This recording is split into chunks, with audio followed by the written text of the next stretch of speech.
Welcome to Cut the Bull, an insightful podcast which addresses the news of the day and the cultural issues plaguing our society, bringing logic and context to these topics and discussing solutions too real for mainstream pundits. Now, here are your hosts, Charles Love, Shamika Michelle, and Wilfred Riley.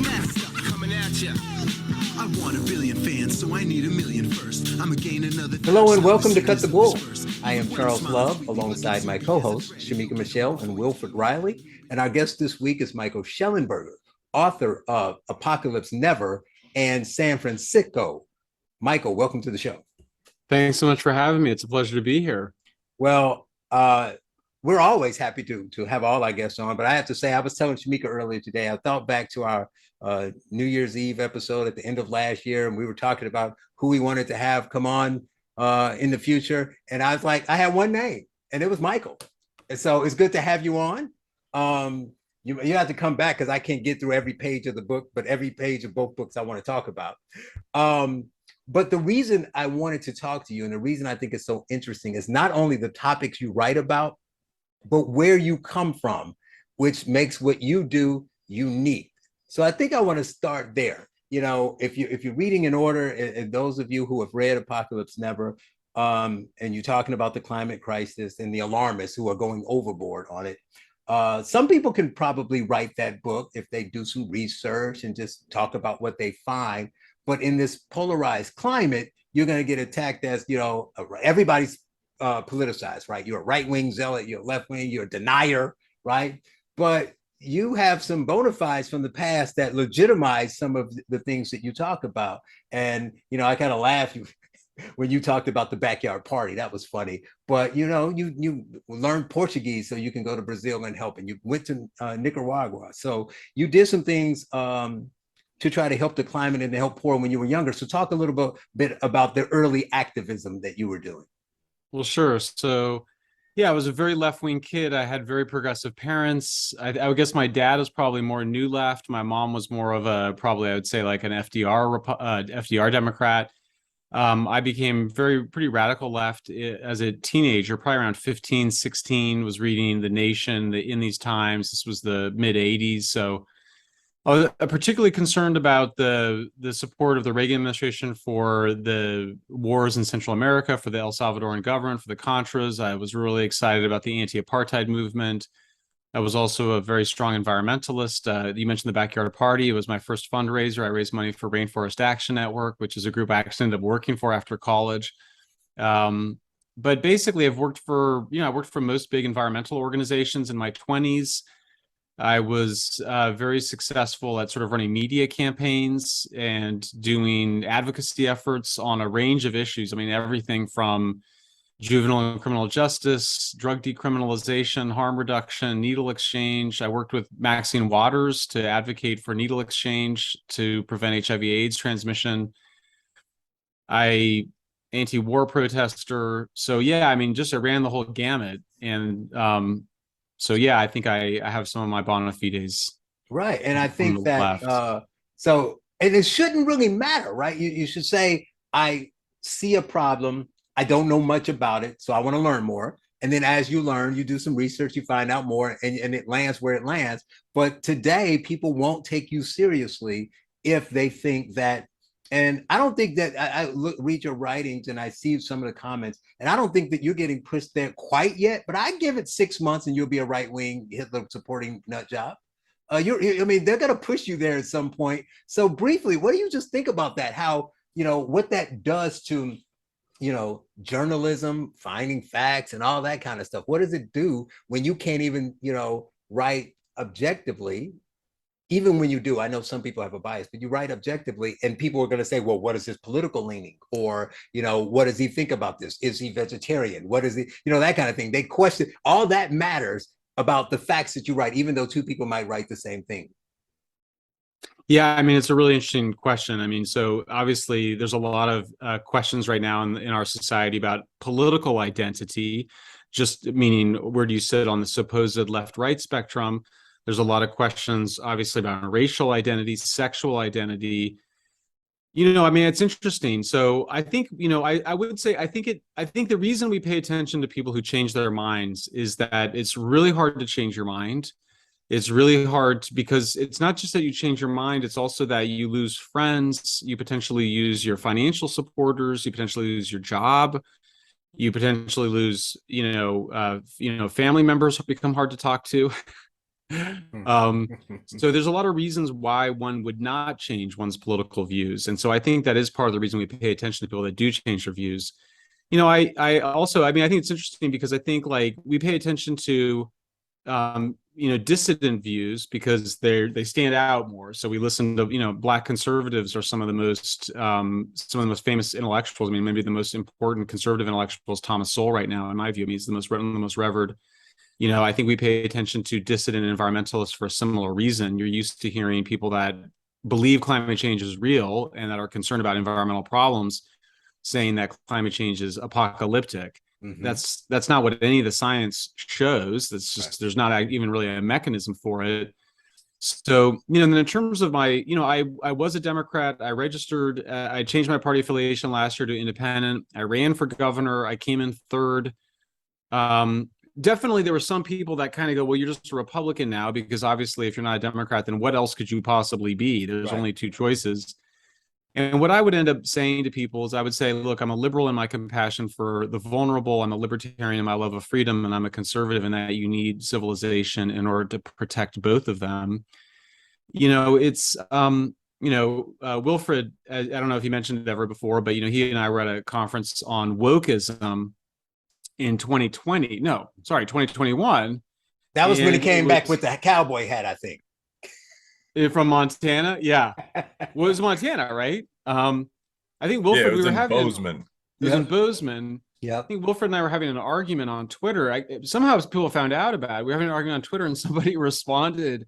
They said something like, well, you'll always have Montana, guys. Something like that. So I can't even remember what the argument was, but I remember you'll always have Montana. So, I mean, I definitely agree with Republicans on a number of things. I agree with Democrats on a bunch of things. Mm-hmm. I find myself even more interestingly, as I've gotten older, much more appreciating the libertarian perspective on certain things, but also rejecting the libertarian perspective on other things. So it's kind of interesting to go through those and go, what is, and part of the reason I write the books, you mentioned I've done Apocalypse Never San Fransicko, and I'm working on the third book in that trilogy, which is about the threats to civilization from within. Mm-hmm. And you kind of go through those. I kind of look at those books, and it's a chance to kind of get clear about what issues am I liberal, conservative, or libertarian on. Mm-hmm. Because sometimes it takes a while to figure it out. Well, that's good. Will and Shamika could definitely bring some insight on this, especially the political piece, because I don't know, we waver. I don't know, maybe Shamika more than the other ones, with her affiliations and what she does. But I don't think any of us really, identify as Republicans. We obviously right-leaning, but right-leaning just means, I don't think all Democrats are wrong. I would love to hear Shamika and Will's point on this. I don't disagree with Democrats on a lot of things, but that's not even my issue. My issue is the people who are talking that I hear on the left. I don't consider them Democrats, right? They may have been, taking over the party, but the extreme left is a whole, cabal of its own, and it's kind of separate from that. Yeah. Like some people look at MAGA versus the establishment Republican Party. So even that murkies the waters when you're talking about, well, as a Democrat or Republican, I think they think this, but I don't know if the lines are the same. Will, what do you think? Well, I mean, there's a lot there. So first of all, one of the problems that we talk about in political science is that we only have two parties in the USA, which is a continental scale country. And that brings you to just ridiculous things like AOC and Joe Manchin, who reminds me of my first boss in the construction industry. I mean, this take no nonsense West Virginia guy with a yacht. They're in the same party, and they're expected to vote together. And in the Republican Party, I mean, you have the pro-sex and a cigar and beef steak type of Republican, which I think, to the extent I vote Republican, would probably describe myself, Chris Rufo, a lot of those people that were in Bozeman with Michael. But I mean, you also have people that believe that the world. I think Michael, to the extent he's a Republican, might enjoy a drink or might hate cigars. I quit drinking. Oh, well, fair enough. But I mean, just like you live in a big city. I mean, love like steak. Yeah. but there's all of that. And then there is, and I don't want to make fun of it too much, it's too easy, but then there is the Tammy Faye Baker kind of more down in the hillside sort of republicanism. And both of these parties include these massive coalitions. So yeah, I would actually agree with Charles that the people that all of us have a problem with in the Democratic Party aren't traditional John F. Kennedy Democrats. I might still vote against those guys, but they have a lot to say about urban planning and foreign defense, actually. It's sort of the progressive, quasi-Marxist wing of the party. I mean, you have the Democratic Socialists of America, you have Communist Youth Action, you have these very large groups. I just like the term Antifa, but you have the college black blockers. I mean, all of these people would associate with the Democrats or the Greens. Like they're part of our party picture. So there's the mainstream, and then there's some big ass wings on those two birds. So that I think is an indisputable reality. Can I ask you something? I don't want to cut your time, Will. So take your time, but I want to ask you something about that. We talk about so many things here. I forget you're a political science professor here. So here's one of the things that I think about, because I'm not a fan of the two-party system, but at the same time, people always say be like, not necessarily like other countries, but what we need more parties. The third party, which I don't agree with, but because you're going to need at least 4. But they'll say we need multiple parties. My problem with that is that doesn't change anything unless we find a way, which I don't think we can with human nature, to force people to stay in the original intent of their party, right? So if the far left communists stayed communists, they have the 1, 2, 3 single issue voters. That's what we lobby on, and where we agree. But we stick there. The hard right sticks where they are. The what do you call them? The fiscal conservatives, whatever the case may be, whatever separates these wings of the party, they stayed in those lanes.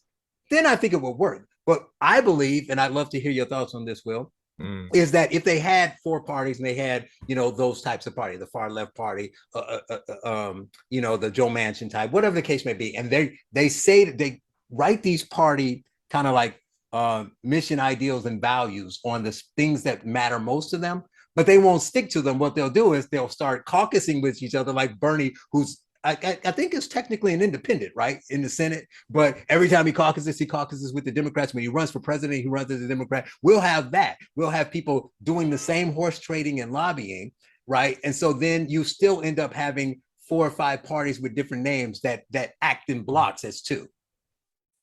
Well, the difference there, I think, is that the blocks can vary. So, I mean, when you talk about politics in Europe, I mean, it definitely is kind of a circus. I mean, in Italy, for a while there in the 80s and 90s, the government would be voted out of power every 8 or 9 months. I mean, in Latin America, they still sometimes do that.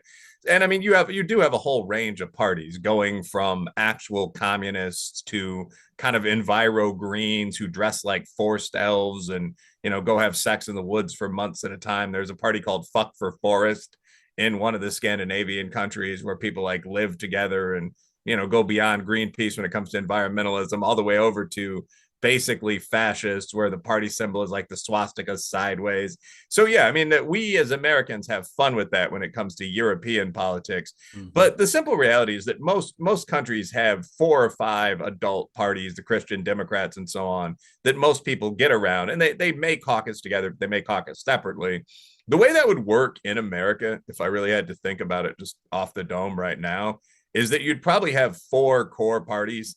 I mean, you'd have like Donald Trump MAGA. You'd have where I would probably be like the in a suit business Republicans, get shit done. You'd have the union Democrats, who would also have some things to say, like, why has the minimum wage been $7.25 for 22 years? This kind of thing. And then you'd have the AOC socialists that want to teach that the country was built on stolen black breast milk or whatever. So, I mean, those would be the 4, I think, primary alternatives. Just out of curiosity, who would you guys vote for? Like Big Chuck, who would you vote for? Ooh, and those are my 4? Those are your 4. Who would you vote for? Ooh, that's rough. So I'm voting for the business Republicans, build some roads, send some shit to space. I mean, I'd cut the ends off, obviously, but there would be some things I liked about the hardworking, hard hat Democrat, and things I like about the suited up, crunch the numbers guy too. So I don't know. I guess where's their stance on some of the other issues that will come up, especially in you're this current. Still an independent voter. Okay, I respect that. Michael, if I can ask you, who would you vote for given those four parties that you see in that recent essay in Political Science Review? Would you be a MAGA Republican? Would you be a business guy, a union guy, a communist? I mean, it's hard to say. I mean, it's interesting. I find myself, I tend to, when I think about my work and what I'm trying to do, I'm much more interested in moving issues from like political minorities to political majorities. So the issue I've been focused on for the last 6 years was nuclear power. Mm-hmm. And so one of my great prides and joy has been, moving nuclear from having around 30 to 40% support among Democrats to having over 50% support.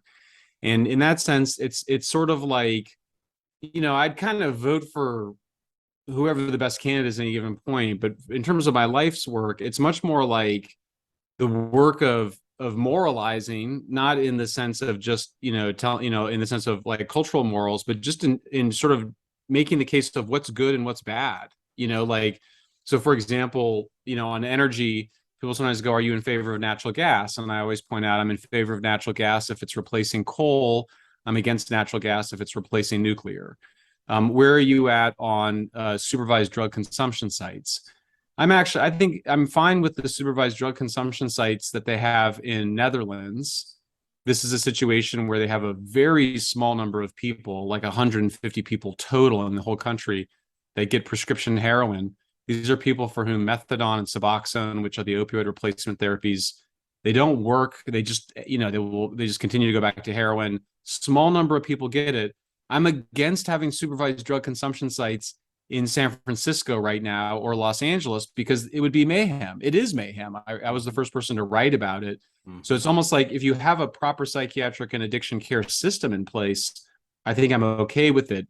But I'm not okay with it just being put in the middle of a big homeless encampment in downtown San Francisco. And I think for me, it's interesting to kind of sort through these issues. People ask me about marijuana. Always been in favor of decriminalizing marijuana, but now marijuana is so potent, it's so strong. The criminal gangs associated with marijuana have taken over huge parts of Northern California. I mean, it's crazy, taking over private land. People don't realize California is so big that it's almost impossible to govern. I'm more interested now in reducing the total potency of marijuana, reducing where you can get it to a small number of coffee shops, banning advertising. So that's the kind of stuff I'm kind of interested in working through, is getting through some of the nuances and the specifics, because of course getting the details right, really matters on these policy questions. Right. All right. Couple I'd have to think about it. It's across the parties, just as they are across the parties now. Shamika, what about you? Are you going MAGA? Or are you picking another one of them? Yeah, I would probably go towards MAGA. I'm pretty sure.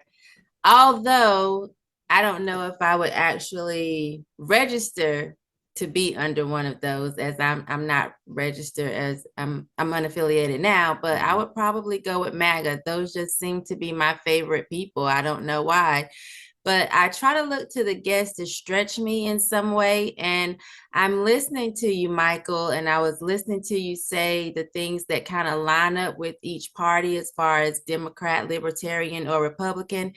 And I was just asking myself earlier today, I was watching the local news, which I rarely do. And we have two people here running for Senate, Sherry Beasley, who is a Black female running as a Democrat, and we have Ted Budd running as a Republican. Mm-hmm. And one of her commercials was on, and I had just automatically made up my mind. Like, I don't care what she has to say. I'm not voting for her simply because she's a Democrat, she's female, and she's Black. Correct, Charles.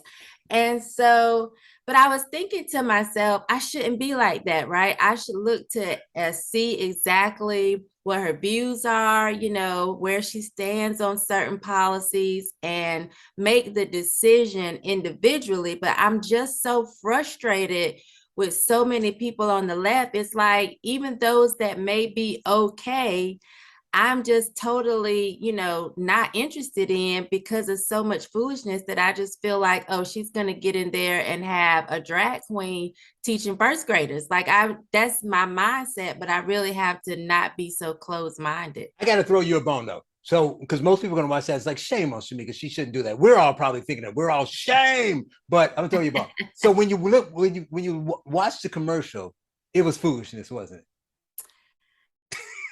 it?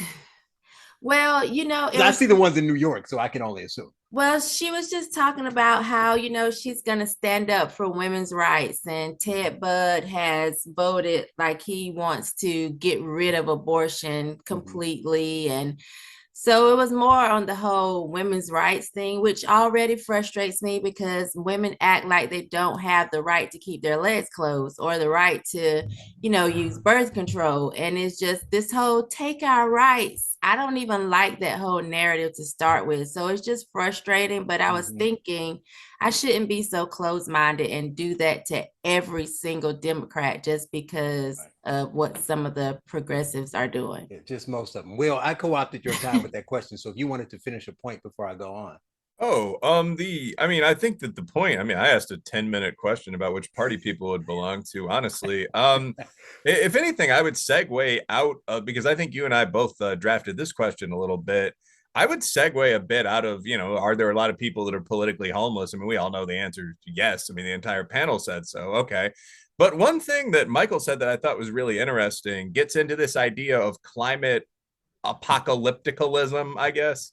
I mean, more for me at the governorship level than the presidential level. But I mean, I've been in a bunch of pretty significant power player meetings, at least Midwest, East Coast, where people are talking about these issues. And what's kind of understood at some level is that we're not actually going to abandon technological society. Everybody's not going to die.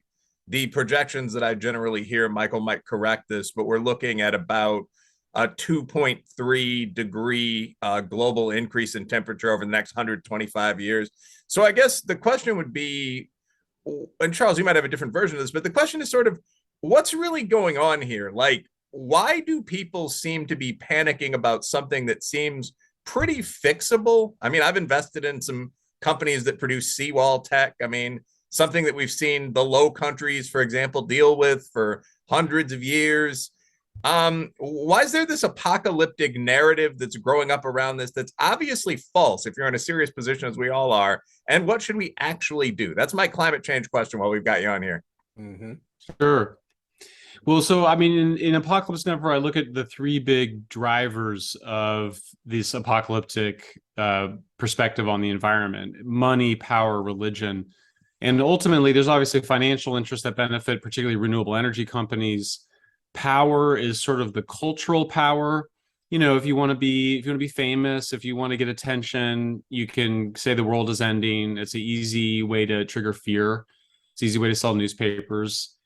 But I think the final one is really the big driver of this, and that's the focus of my third book, which is that, as people move away from traditional religion, whether Christianity, Judaism, Islam, or Hinduism, we still need people, most people, not everybody. I've been writing about my friend Steven Pinker, who's an atheist, and it does not seem to have a psychological need to believe in an afterlife.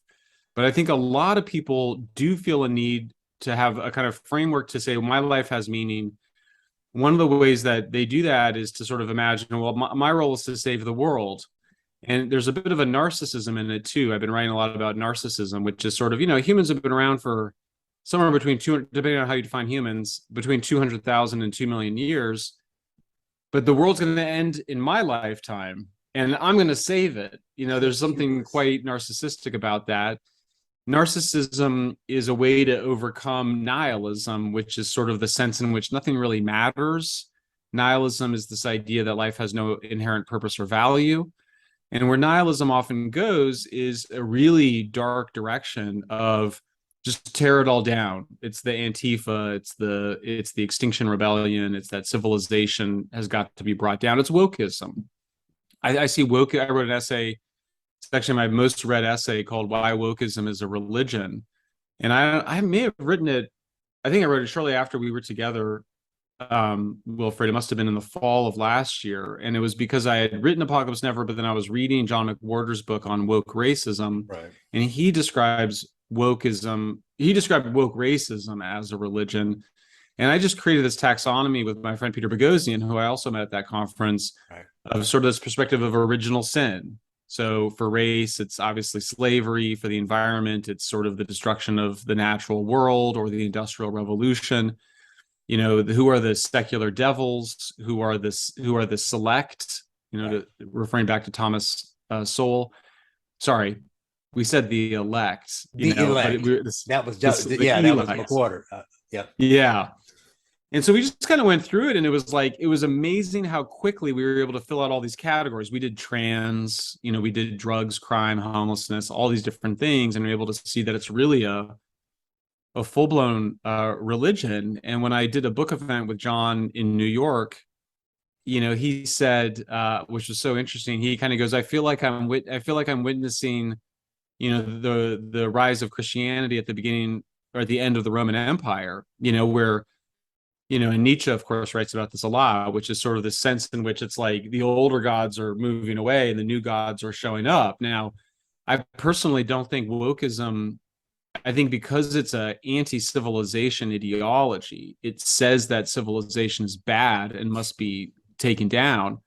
And now with this global energy crisis, which I think is going to be a very hard, bad recession, particularly for Western Europe, but for us too, I do think it's going to, and I think we're in the midst of a huge backlash against wokeism. I mean, you even saw Tulsi Gabbard, I thought, using a bunch of our talking points, Wilfred, in her launch. So anti-wokeism, I think, is now ascendant and powerful and probably going to continue to be powerful in the coming years. So I think we have a real opportunity, and I think to transcend some of the older political categories as well, around what does a pro-civilization politics look like. And that's kind of the way I've been orienting myself, because, you know, conservatives, I find, they want to ground everything in God, family.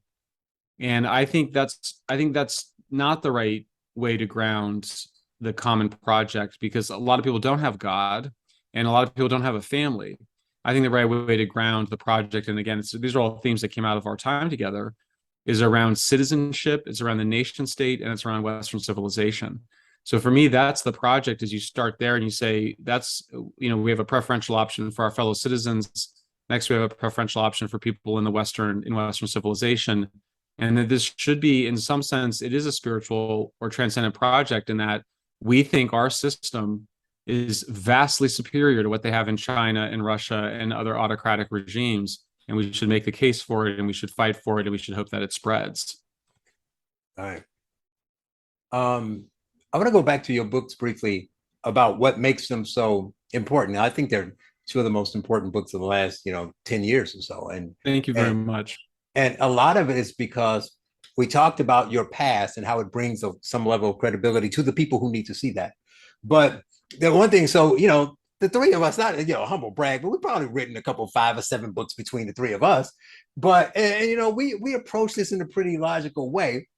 But one thing I noticed as reason, someone who's written books, I'm like, I would ask that question and I would write that. But the difference between myself and maybe Will knows a few more people than I, but you were on a different level. So the interesting thing about it, and part of it just may have been connections through what you worked in the past. So I write a book on a topic and I do some deep research, and I read some books and I watch some interviews of the people who really know that subject. And I quote them. So I quote this person from this book, from this interview. Well, Michael's calling them.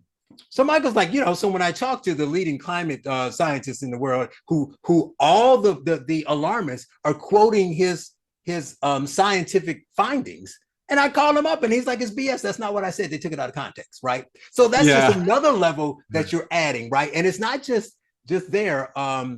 Even in San Francisco, you're talking about the problems with the way we approach certain things. And I remember talking about the chief of police in Seattle when she got run out and all that kind of thing. But you're just talking about your conversation with her. This is what I talked to her about. This is what she said. So hearing it firsthand from them, I think adds a really important element to it.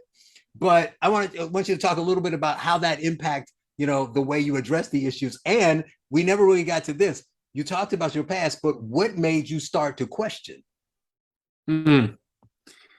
Well, maybe I can start with the last one first. It's easier. For me, it was just the big one was nuclear power. I mean, nuclear. I was 14 when Chernobyl happened in 1986. It was a terrifying event. And if you grew up in the early 80s, I don't know how old you guys are, but it was a very scary time. We're close. Let's just say you and I are, Yeah. I read the book. I'm like, I think this guy is, old, 51. but not much older. No. 51. Yeah. So yeah, So am I. definitely nuclear was what's that? I said we're the same age. Okay, cool. So nuclear was big, and it wasn't that it took me a long time to change my mind. I had already decided that we needed a technical solution to climate change. And so I was just deciding that renewables were kind of bullshit, to be perfectly honest. And nuclear was like the shit. Like nuclear was like really amazing, in terms of just the power that they generate. And then it was a matter of needing to just get myself out of some bad institutional, financial, social relationships that could not evolve, so to speak. And then in terms of the books, I love questions around the process because I find it super fascinating.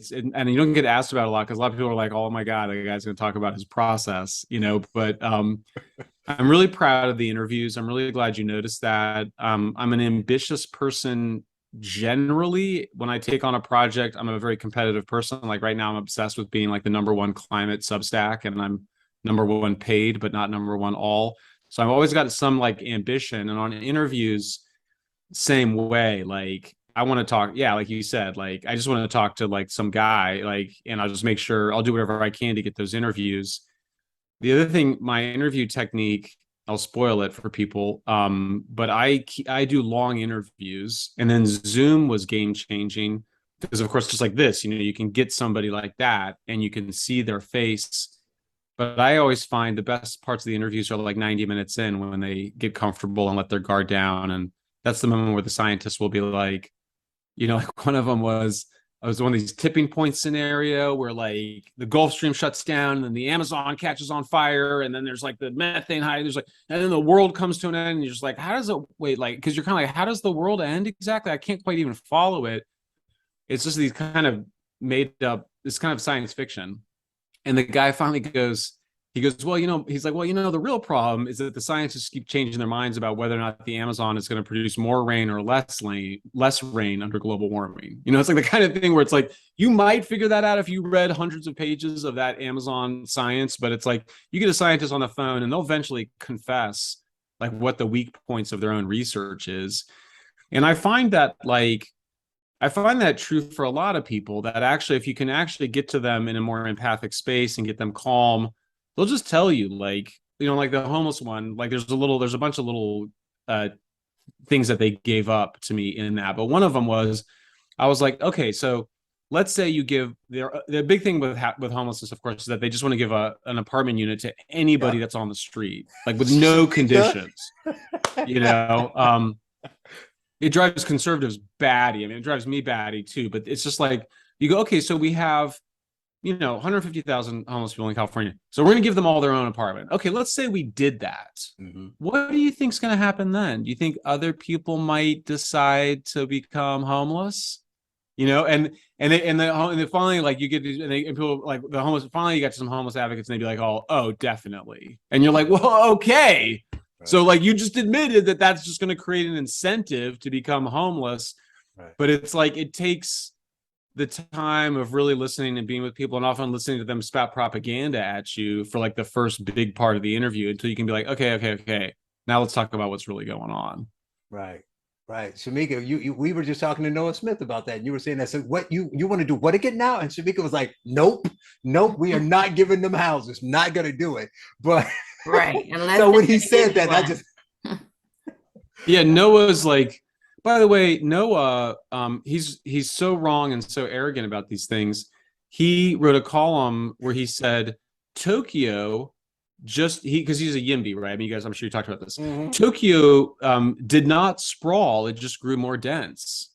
And I was like over like the last 50 years or something, the last 30 years. Mm-hmm. And I was like, God, that doesn't sound right, because my wife and I, when we went to Tokyo, she was like, I want to go get the special black miso ramen, because we're like foodies or whatever. Mm-hmm. And we get on, I don't know if you guys have been to Tokyo, but it's like we get on the subway, guys, and it was like an hour, like across Tokyo. Like we were still in Tokyo. It took us like an hour to get across Tokyo. And I was like, I don't think I mean, I know Tokyo's got a bunch of high rises, but it's like, I think it must have sprawled. So I just went and looked it up, and NYU has these maps, and it's like, whatever, like here's 1970, and then like here's Tokyo, like 2010. And I confronted him on it, and he blocked me. Wow. Like, literally, that was his response. I was like, hey, I just looked it up, and it's not the case, and he just blocked me. But when were you there? Boy, that must have been. This was pre-Fukushima, so it was probably 2010, 2011. Right, okay. Because it's funny, we were talking about something else. So I have been there, and we brought it up, but I was talking about something different at there because he was talking about Americans being jerks or something. I was like, let me tell you the story about when I was in Japan. But yeah, that's just odd that because he loves Japan. Yeah. Right, but that's odd. I've never been to Tokyo, but actually, this is a good kind of just the last two guests famously directly disagree. Right. So I mean, Smith's whole thing, and I've bantered with both of you about this. He also disagreed with us on race. He was like, "Well, you're wrong about what you're going through," which was kind of funny, but that was entertaining. But like Smith's whole thing though about YIMBYism is just. And this is an old line. I mean, this goes back to like Laffer working for Ronald Reagan. So I mean, you can agree or disagree. But his whole thing is that 90% of getting rid of homeless people is just, or homelessness is just giving people houses. And it struck me that this was just going to be an endless welfare drain, even if it worked. The idea was we're going to put homeless people in the house. What if they need drug treatment to get them off drugs? Well, we'll pay for that. What if they can't afford food? We'll pay for that. But his basic point, and I've heard this a lot of times from like young business leaders, is get them in a house. You fixed 90% of it. It seems like you disagree, though. Can you tell us why? It's factually incorrect. Yeah, I mean, I'll just give you one study that Harvard did over a 14-year period. They found that if you give, by the way, it's terrible. It sounds kind, but if you guys have ever known addicts or mentally ill people, but if you give an addict their own apartment unit, you give them no reason to get into recovery from their addiction, to quit. You give them no reason to get their life together. In fact, you create a disincentive. So the Harvard study tracked basically homeless addicts who they give apartments to. Only 12% were still in their apartments after a 12-year period. Really? All right. My aunt had schizophrenia. She was actually in a group home. I'm a huge advocate of group homes. First of all, if you're a fiscal conservative, you should like it because you have your own room in a house, like let's say a house with 6 to 12 rooms, common living space, kitchen, and the social worker is on site, and they're not going to tolerate your dysfunctional, destructive behavior. I'm fine with that, particularly when you're going through rehab. But basically, there's a huge study that was done, and we've known this for decades. It was done in Birmingham, Alabama. It was done with homeless people that were addicted to crack. Everybody got their own shelter bed in a basic, clean, and safe shelters. There's bad shelters, of course, so you need to have a good shelter. And then everyone in the shelter. And if you stop doing drugs and you passed the drug test, then you got to have your own apartment. So the apartment was a reward for not doing drugs. You fail the drug test, you go back to the shelter. You don't go back to the street because we're not going to let people sleep on the street. That is barbaric. But that's also the Housing First advocates. You have to require people have to go into shelter. We know that 3 times more people die living on the streets than die in shelters. So it's really pretty straightforward. You get everybody into shelter. You give housing as a reward for being off drugs, as a reward for making progress on your personal plan. And then there's some people that may need a group home for their entire life, like my aunt, who is basically mentally disabled. But if you're just a 25-year-old addicted to methamphetamine, fentanyl, heroin, or crack, you should get into rehab, and then you should get on with your life. That's the solution. Shamika, did you hear this wonderful gentleman here? I'm loving this interview because Shamika and I literally had a conversation earlier today, and we were talking about this debate that's coming up and all this other stuff. And I said, everybody always likes to throw around stats, and stats are important. It's important to understand and do your research to know what you're talking about. But a lot of this stuff can just be killed with common sense. And I said, I told you I wanted to talk to Michael because he is just reinforcing my common sense. I didn't write Apocalypse Never. I didn't write San Francisco, but I'm not a dumb guy. But we were just talking, we've talked about this a lot of times, and I want to get I think you might have, gotten close to it in the book, but I want to ask you that question directly in a minute. But Shamika, remember we were talking about this, and I've asked several guests this, about the housing thing.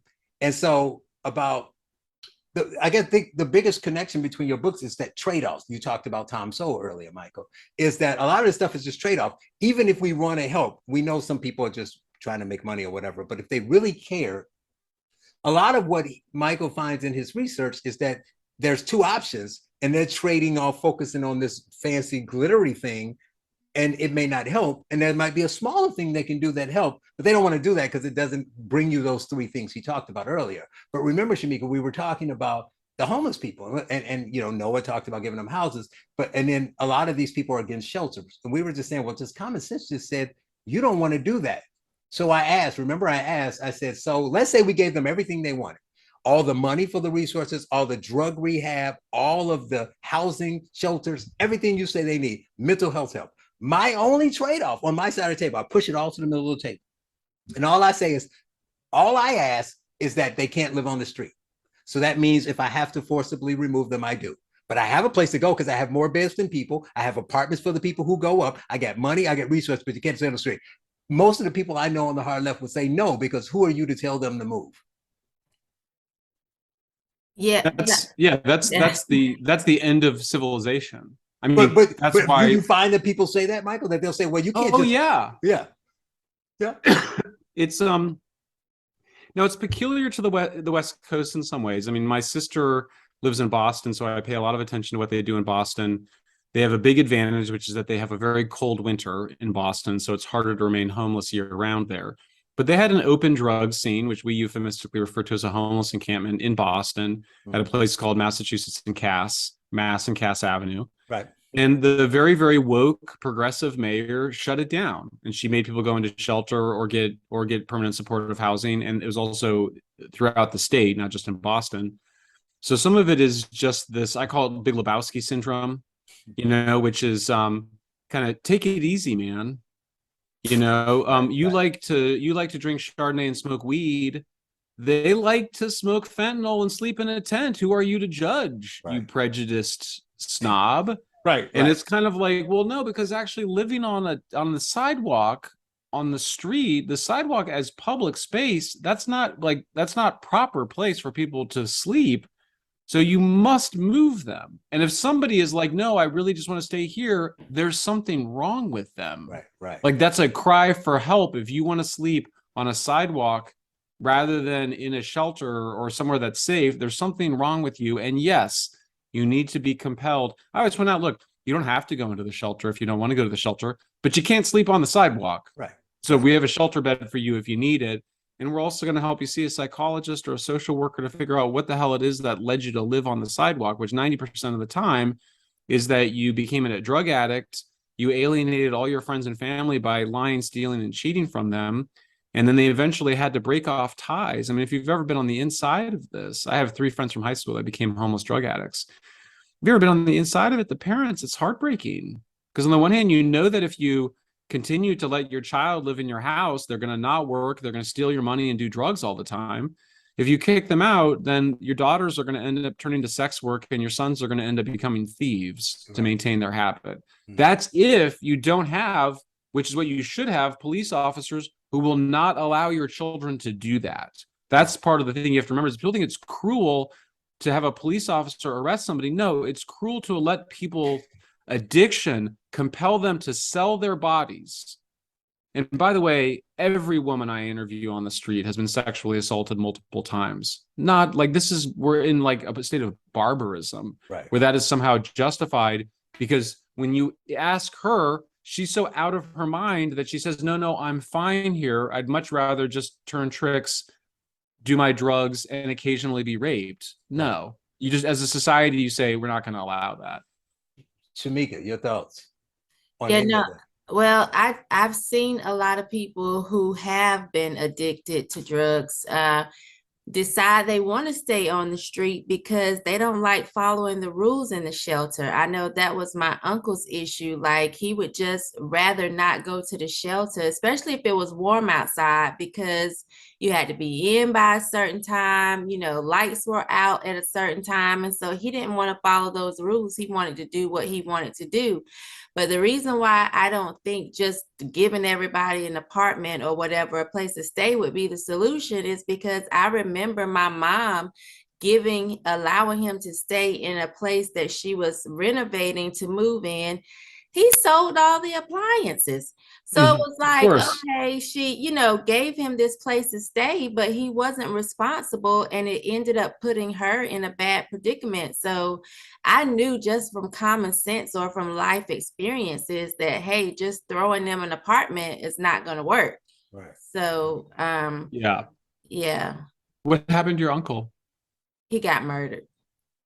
Oh, yeah. And can you say what the circumstances were?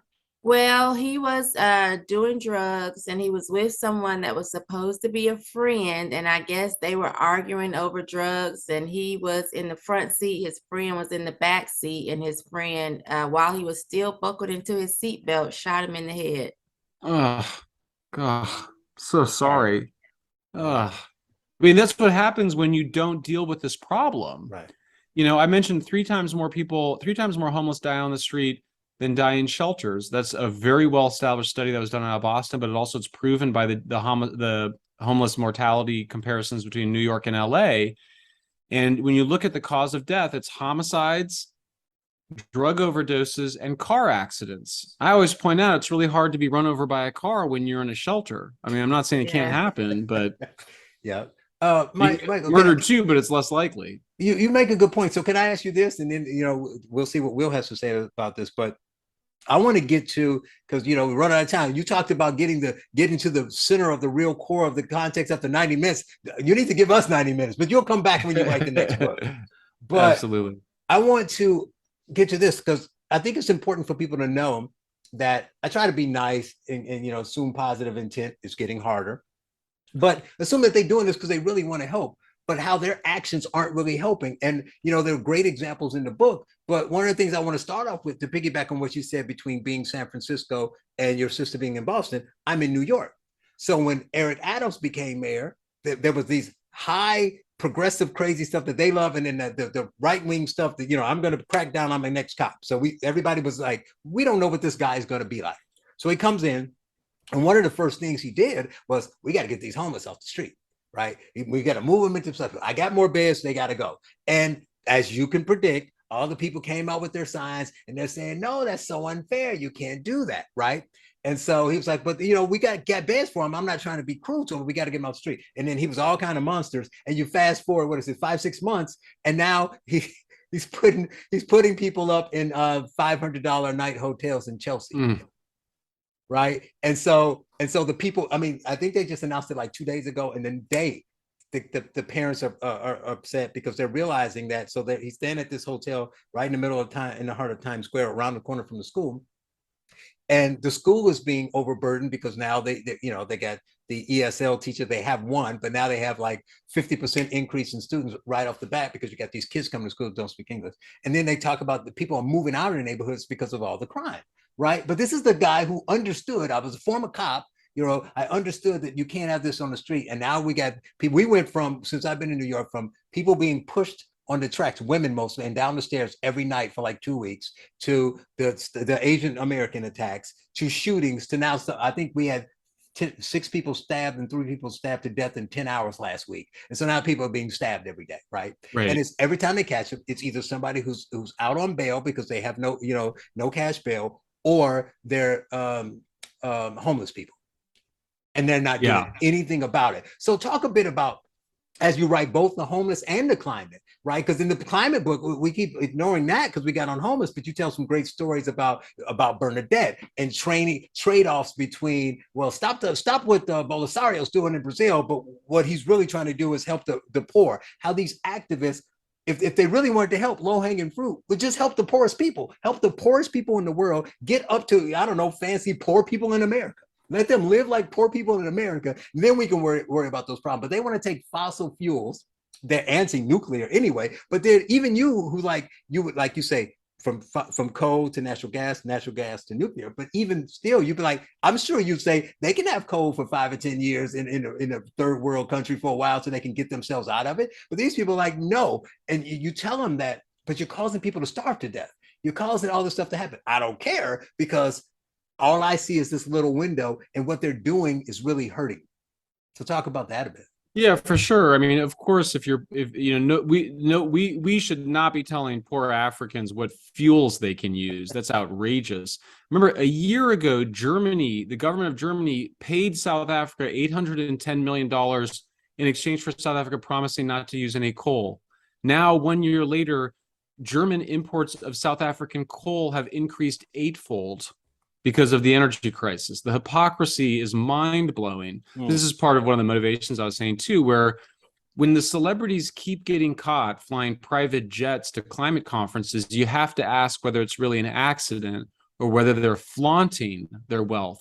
They're so rich and powerful that they think they're justified in being hypocrites. That's why they don't really care that they get caught. They love it that we catch them being rich assholes. Just reinforces their higher status. But so absolutely, I mean, you know, it is absolutely a moral crime in my view that we have in the West cut off funding for hydroelectric dams, because it's not just fossil fuels, hydroelectric dams, nuclear plants, natural gas, coal for African nations to develop. This is a point I think a lot of us can agree on, is that we're not talking about welfare. We're talking about power plants that can power factories in cities, which is where Bernadette, who's one of the three women that I profile in the book, who's a poor subsistence farmer in the Congo.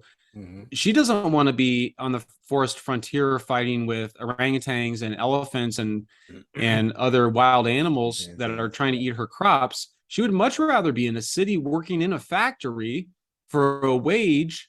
That's a liberation for her, where her kids could go to school during the day and she could have clean cooking fuels and be able to buy a dress once in a while and get health care. She would much prefer that livelihood. Who's depriving her of it? Well, obviously, you have a lot of domestic corruption, but you also have Western Europe and the United Nations, and the environmental movement has blocked the financing of cheap power for Bernadette. And they've said, here, have a crappy Chinese solar panel and a battery. That's not going to cut it for economic development. So just to address the other issue, it's so interesting because, of course, what we call poverty here, really the most distressed people in our society are just sick. You know, they're suffering mental illness or drug addiction, like you said.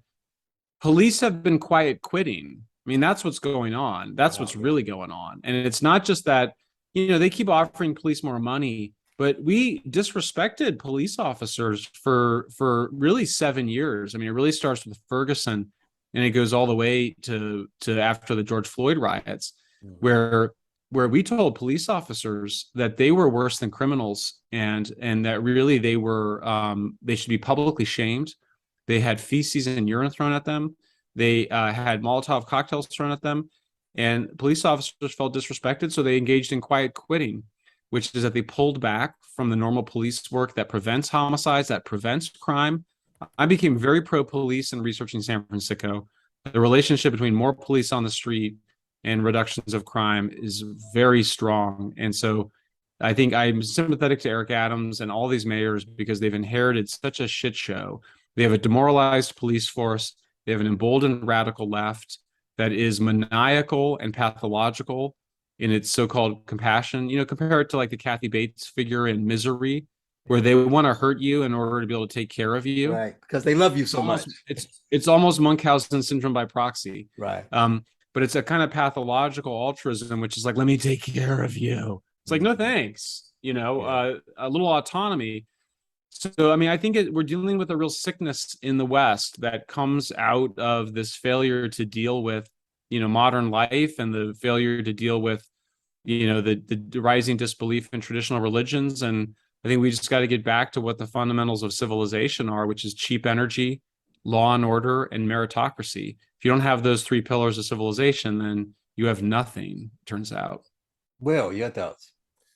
Yeah, I think that's really well summed up. I actually like the three pillars. I hadn't thought about that before, but what do you need? I mean, you need fuel and fire, you need order, and you need some kind of board test to select your rulers and your warriors. I mean, I suspect Lo Ping or someone like that historically would have probably agreed with most of that. My take is even simpler. I think that the defense of civilization against barbarism that goes back to poems 4,000 years old, like Stand on the Shining Walls, is essentially important. The only other risk to civilization at the same level is decadence. It's internal. It's even harder to deal with that. We have a problem with that too, but barbarism's worse. But at any rate, I mean, when you look at a lot of these issues, I think that a lot of people that are concentrated in the global ruling elite, especially on the left, have an opposition to civilization somewhere in their mind, or even to humanity, even to human flourishing. A lot of these people seem to me like agents of entropy. So, I mean, when you tell someone who's living in a tent and heating their home with cow dung, which, by the way, is an extraordinary pollutant. I mean, concentrated methane within shit, that they shouldn't use fossil fuels because we've decided those are bad. You're doing evil. You're taking something that could be complex and fractal and making it simpler and cruder and stupider and less pleasant. But at the same level, within our own societies, you're seeing the same issue where people, first of all, I don't think morals outside of basic 10 commandments level stuff exist at all. The goal of leadership is to make things function well in a way that doesn't hurt too many people. But for these sort of pseudo moral reasons, like would you deny a homeless lunatic his freedom? People are doing things that would strike most people throughout most of time as insane. In the downtown district where your business women expect to walk safely, you have a Hooverville with 2,000 motherfuckers living in it. I mean, it's just stuff that's absolutely unacceptable, absolutely not allowable, that's justified by these sort of quasi-moral claims from this new sort of anti-human religion. And I think Michael's done a better job of summing that up than I did. It's just, to me, I actually have trouble taking this seriously. This is a weakness for me as a debater. But like, seriously, like when I'm confronted with these postmodern claims, like all gaps between people are due to racism, many women have 9-inch cocks, like all of this stuff, it just strikes me as so facially absurd that I sometimes want to walk away from the podium. And I mean, Mike, for example, during a serious political race couldn't do that. You have to engage it and say, no, no, no, being able to build fires and cook food and drive cars is good. But at some point, you realize that the people that want to stop you from building fires and cooking food and driving cars are the bad guys, whatever fancy words they might say. So, Michael, I got just about 7 or so minutes left here. And I want to, I guess, quick fire through a couple other things. One, I got to ask you this, just a random thing. How'd you come up with the chapter titles? They're hilarious. Oh, thank you so much.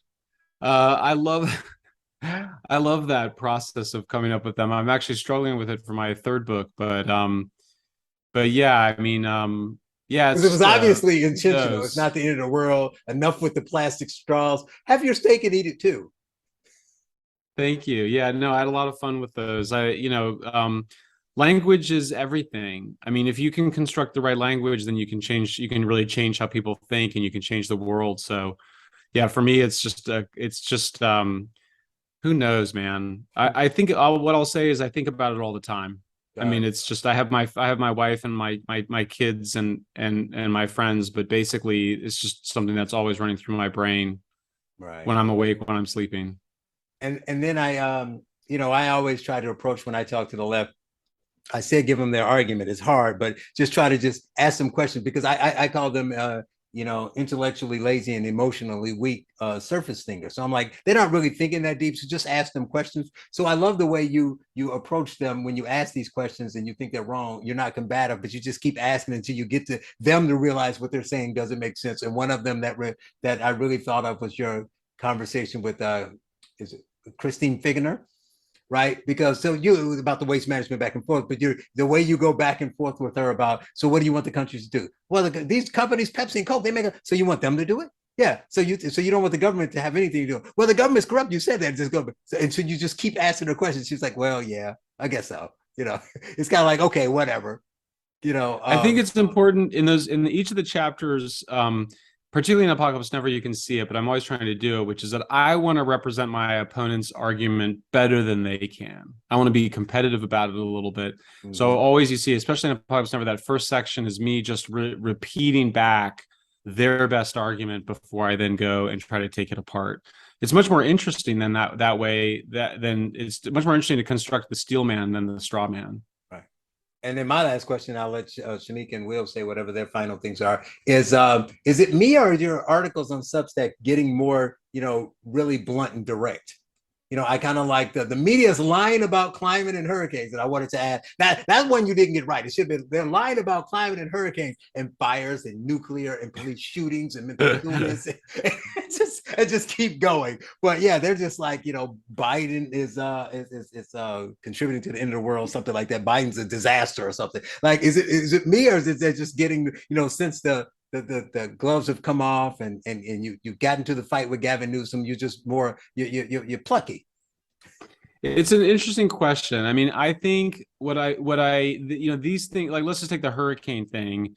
That is a serious article for me because I've been raising concerns around how the media talk about hurricanes for almost 10 years now. And in Apocalypse Never, I defend my friend who's one of the best hurricane scientists in the country, Roger Pilkey Jr. He was grossly mistreated. A campaign of character assassination and personal destruction was waged against him. It really harmed his career very directly and financially. So I've been working on that issue for a long time. And I wrote a piece that was like, this is misleading and it's misinformation. And I was finally like, I actually have evidence that they know better, that the reporters themselves know what the facts are, and they're deliberately distorting them. Mm-hmm. And that means that they're lying. To accuse somebody of lying, it's a very high bar because you have to show that they know the truth and are deciding not to tell it. So it wasn't just a rhetorical decision. It was that I felt like I had the proof that they were lying because I was able to show, in particular, the Financial Times and New York Times graphs of hurricane, where they just did not correct the data, even though the websites that the data comes from tell you have to correct the data. Mm-hmm. And then in terms of Biden, I am very concerned around what's going on with energy. Like I said, it's a pillar of civilization. And I keep kind of interviewing people and looking around being like, what am I missing here? Like, why are we not producing more oil and gas for our allies in Europe? Like, are they not aware of it? And I just basically, it's become very clear that Biden is in the pocket of extreme environmentalists that don't want him to expand oil and gas production, that's the reason. And so, yeah, I have felt the need to dial it up. I hope it's not too much. I certainly got some feedback from people. They're like, you're really being the shit out of Biden. And I was kind of like, it's a strange thing for somebody to accuse you of punching down when you're criticizing the president of the United States. Right. Do you know what I mean? It's like, It's like he's like actually the most powerful person in the world. So I don't see how I appreciate it. I'll take the compliment, but I don't think I'm punching down exactly. I think Biden deserves everything I'm giving him. And to your point about the media, it's not even just the media. I mean, you get meteorologists. That's what they do. And I'm watching them talking about, look, and they're standing in the water talking about this is the worst it's ever been. So, they have to know. But Shamika, what do you want to, any last question or any last point you want to make about any of this stuff? Homelessness, climate, Biden. I think I just need to go and rummage through your Substack because I need to know when it comes to climate change, like how serious I need to be. Because honestly, January 1st, 2000, I woke up and all bets were off for me because they said 1999 was going to be it, right? And so 2000 party over. Party over. Oops, out of time. And I woke up and I'm thinking, but that wasn't the climate alarmist. That was Prince. That's different. But everybody was saying the world was going to end then. Right, so Y2K. Now that they're saying, we have 12 remember the Mayan or whatever. calendar? Yeah. I'm like, this is just all a bunch of crap. And I don't know, should I be recycling? Should I not care? I don't know. The recycling thing is funny because I've been in places where they're strict with the signs and the rules. You got to put these things. And then I watched the guy just throw them all together when he got downstairs. But my grandma is so serious about it. Like she actually soaks the cans so she can take the labels off. And sweet. Like they're going to just take them out and use them again as soon as they pick them up from her. Tell her to follow where it goes. Sometimes you'd be shocked. And those the blades from the wind turbines, right? Oh, Will, what do you got?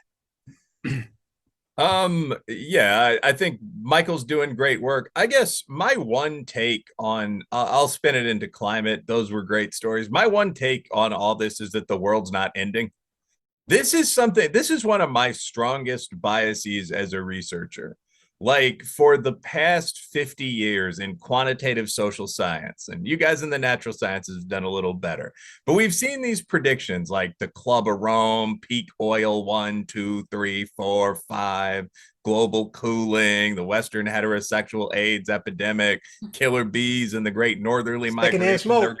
They're going to be pythons and crocodiles all over the country. I mean, the ozone hole, although we did fix that one. Matt Walsh made a mistake on that one. But Y2K, there's the original COVID numbers. If you remember Ferguson and Pueo, I'm sure all of you know I could go on for a very long time with this. But just realistically, like all of these predictions have been wrong. My prediction with climate change is that in the end of 125 years, the world will in fact be 2 degrees warmer, and we will have figured out ways to adjust to that. And Mike, I mean, I'd say your book is one of the best summaries I've read of that and how we might actually do that. So that's kind of my end game. Like, read the literature that's on point, but don't panic. You're not going to fucking die of the next magic thing. It was almost monkeypox until they figured out how that was transmitted. But there are going to be 100 of these coming down the pipe every year because you have Fox and MSNBC and CNN and OAN, and that's how they make money. But will the blacks still be oppressed in 125 years? Well, that is the blacks aren't oppressed now, but that actually that's my take on a lot of this. Like, someone, I forget who it was, maybe again it was Matt Walsh, funny conservative blogger, but like there was a video released by NASA because we have an asteroid circling the Earth. There's like a 1 in 30,000 chance it could hit. And so NASA did this horrific video. I don't know why they hit this with us scaring the kids, but it was like, this is what's going to happen if the asteroid the size of Mount Everest hits the planet. It's awful. Africa's destroyed. But like, people were reposting this and they were saying, blacks and gays hardest hit. That's the real story. And I mean, there's an element of reality to that. Like, world ends, black people suffer most. Yeah. Everything. That is crazy. So Michael, you get the last word as the guest. It's great having you, but tell us what the takeaway from your work, the books, what you got coming up. Just talk about what you think is most important for the viewers and listeners to be focused on. Well, thanks, Charles. What a pleasure to be with you guys, and really nice to meet you, Shamika, and good to see you again, Wilfred. Good to see you. I had a great time. Would love to come back. I think there's a lot more reasons for hope on environmental concerns than on civilizational ones. So the irony is that Apocalypse Never is actually a very optimistic book. It's a very positive book. I think most environmental trends are going in the right direction. Carbon emissions are going down. Human resilience is going up. To give you one statistic that I think says a lot, the number of people that die from weather-related natural disasters every year in the United States, by which I mean like mostly floods and hurricanes, is somewhere between 300 and 500. The number of people that are going to die this year from drug overdoses and drug poisonings is 110,000. That's an increase from 17,000 in the year 2000. That's 3 times more people than die from car accidents, 4 times more than from homicides, 3 times more than from suicides. This is really bad. Anxiety and depression is increasing in the culture. We've got serious declines in educational quality. We've lost the stoicism that is so important to sustaining the civilization. Conservatives are absolutely right to have been raising these concerns over a number of years. We need some kind of new social contract. And so for me, what I get excited about is the breakdown of these old political identities, the old political prejudices. I'm also very excited. I think that the backlash against wokeism, particularly the leadership of Black conservatives, but even Black liberals like John McWhorter, who's pushing back against it, and like Wilfred, certainly, whoever Wilfred is, non-classifiable, politically homeless. Right. But I think it's super important, and that's, I think we're all naturally, birds of a feather in the sense of being, politically homeless and sort of heterodox, even though that word is totally overused. But I think it means that there's a chance to create some sort of common agenda that I think appeals to a much broader, to potentially a political majority over time, because I think people are sick of it. I just think people are really sick of being reduced to the color of their skin, to being terrified about climate change, to the kind of anxiety that's being sold to our children, the anxiety disorders that are being created in the society, and to the breakdown of basic civility and law and order. So I do think we're headed for some dark times, but out of those dark times, I think could come some really bright lights. And so I look forward to continuing the conversation with you guys. Well, thank you. We look forward to it too when the next book come out. Even before then, if you want to do part 2, you talk about. I mean, I got pages of stuff I wanted to ask you. So We would love to have you back whenever you get free time. He is Michael Shellenberger, author of Apocalypse Never in San Fransicko, and check out his Substack, like Shamika said, so you can hear the fiery rhetoric on saving the environment the right way. Michael, thanks for joining us. Thanks for being with you guys. Good to be with you guys. I got a country to say. God bless the US of A. Land of the free and a home of the brave. God get all of the praise. I got a country to say, cause I'm Patriot J and I'm saving the day.